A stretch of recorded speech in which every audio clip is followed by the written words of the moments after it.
Boa tarde, boa noite, pessoal. Conto com a inscrição de todos vocês no meu canal do YouTube, canal John Copte Facura, canal Pensando Direito. Sou advogado aqui no estado do Rio de Janeiro, especialista nas áreas civil e criminal. Senhores, por favor, curtam, compartilhem esse vídeo, se inscrevam por lá. Hoje nós vamos falar a respeito das consequências, né, das penalidades pela falta de pagamento da pensão alimentícia.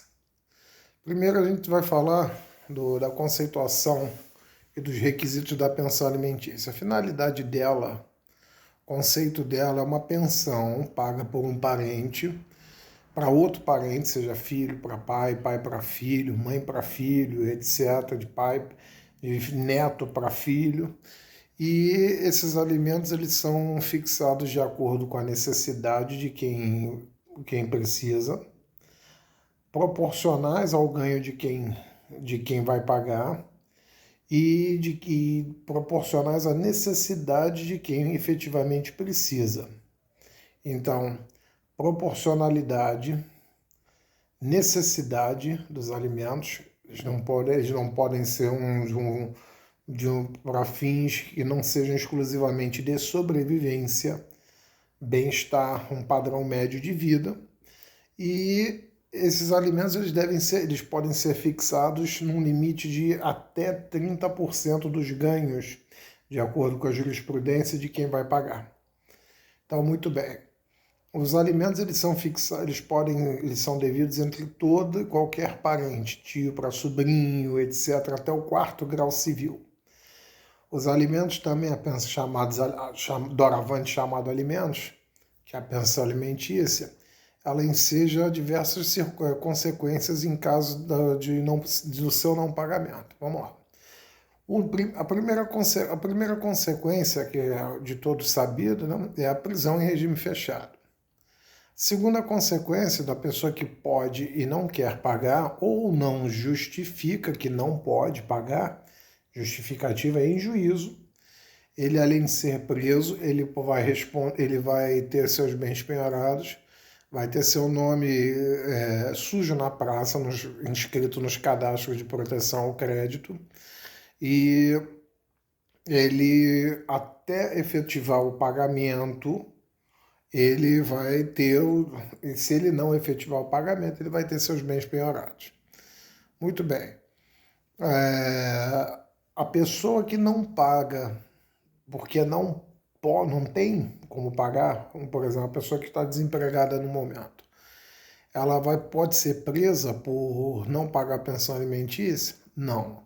Desde que ela, em juízo, depois que ela for citada no processo judicial da ação de alimentos, ela vai informar em juízo, por meio de advogado particular ou pela Defensoria Pública, que é a mais recomendado, informar em juízo que não tem condições de pagar. E por que não tem? Porque está desempregado. Aí o juiz não pode decretar a prisão do devedor. Essa dívida vai ficar lá até o momento em que ele tenha uma majoração na sua situação financeira, majoração de rendas, né? Então vamos lá. A pessoa atingiu, o filho atingiu, que é o mais usual, né? O filho atingiu 18 anos. Cessa automaticamente o dever de pagar pensão alimentícia? Não. Esse dever ele cessa a partir do momento em que o pai ingressa em juízo e o filho não esteja estudando, não esteja cursando o nível superior. Aí sim ele pede a exoneração dos alimentos. Ele pode pedir exoneração, o devedor também pode pedir exoneração dos alimentos, do dever de pagar a pensão alimentícia, quando ele realmente sofre uma situação de desemprego. E agora fica uma outra pergunta: até que idade se deve pagar pensão alimentícia para um filho, por exemplo? Se ele estiver cursando ensino superior, técnico, etc., faculdade, enfim, ou afins, até os 24 anos. Então, caso ele esteja, o pai vai ter que continuar obrigado a pagar a pensão até os 24 anos do filho. No caso de filho que que consiga um emprego, o pai vai e pede a exoneração da pensão alimentícia. Muito bem. Outra questão, né? Se a pessoa ela tem uma condição reduzida, o salário dela caiu. Ela vinha pagando, por exemplo, R$ 2.000 por um filho de pensão alimentícia. Só que o salário dela caiu. O que ela tem que fazer? Ela não pode se privar do necessário para a sobrevivência, mas ela entra com um pedido de redução de pensão alimentícia.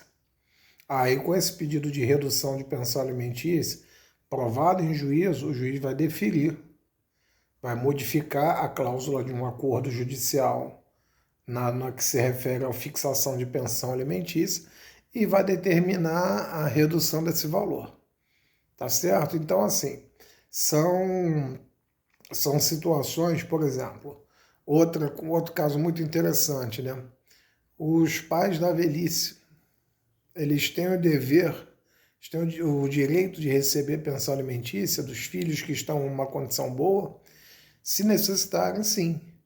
E se os filhos não pagarem, vão ser presos, desde que os pais entrem na justiça. Idosos, etc., não pode, inclusive caracteriza o fato de não pagar pensão alimentícia, também caracteriza o crime de abandono material, que eu já me referi em vídeos anteriores.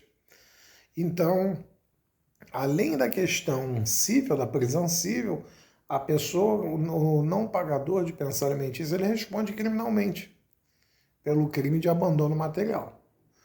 Então, avós, alimentos chamados avoengos, se os pais não tiverem condições, os avós vão ter que pagar a pensão aos netos, chamados alimentos avoengos. O que são agora alimentos gravídicos? São aqueles fixados pelo juiz para a mulher que está grávida, para manutenção de fraldas, de alimentação da mulher, etc., porque tem um filho de uma pessoa ali. Ela não fez sozinha. Portanto, ela tem direito a essa pensão alimentícia chamada alimentos gravídicos, antes do nascimento, inclusive antes do nascimento. Finalidade dessa pensão foi estabelecida por lei em 2008. Ela é para a mulher que está na condição de gestante. Ela pode pleitear esses alimentos, essa pensão alimentícia do pai, né? Então, e se o pai recusa, alega que não é o pai, ele entra com a ação negatória de paternidade ou de investigação de paternidade, enfim, e prove por exame de DNA que ele não é o pai. Aí não há problema nenhum. Se houve um pedido de má-fé, ele não pode pedir. Por exemplo, ele pagou 3 parcelas lá de alimentos gravídicos, por exemplo, ou alimentos. A criança nasceu e ele pagou lá algumas parcelas de alimentos e depois veio descobrir que não era o pai. Bom, ele comprovado esse fato, ele não pode pedir. Os alimentos têm uma característica chamada de eles são irrepetíveis, ou seja, ele não pode pedir de volta o que ele pagou de pensão alimentícia. Porém, os danos materiais experimentados por ele, se for provada a má-fé, no caso da mãe, ele pode pedir uma indenização reparatória por todos os danos causados no valor desses alimentos, inclusive danos morais. Por exemplo, um homem que manteve uma relação extraconjugal. Aí a amante, para não perder o amante, o que ela faz? Ela engravida, só que ela mantém relação com vários homens. Então não é filho do amante. Aí ela procura o amante, é uma oportunista que eu estou dizendo. Ela procura um amante que tem uma condição melhor e alega que ele é o pai e entra com pedido de alimentos, sob pena de prisão, etc. Ele prova que não é o pai e pede indenização por danos morais porque isso afetou o casamento dele, por exemplo. Tá bom, pessoal? Então, qualquer dúvida, os senhores curtam, compartilhem esse vídeo, deixem comentários, dúvidas, tá?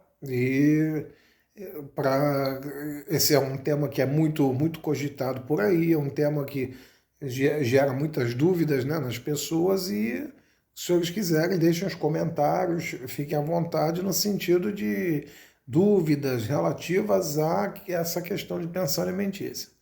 Tá bom? Um forte abraço a todos, cuidem-se.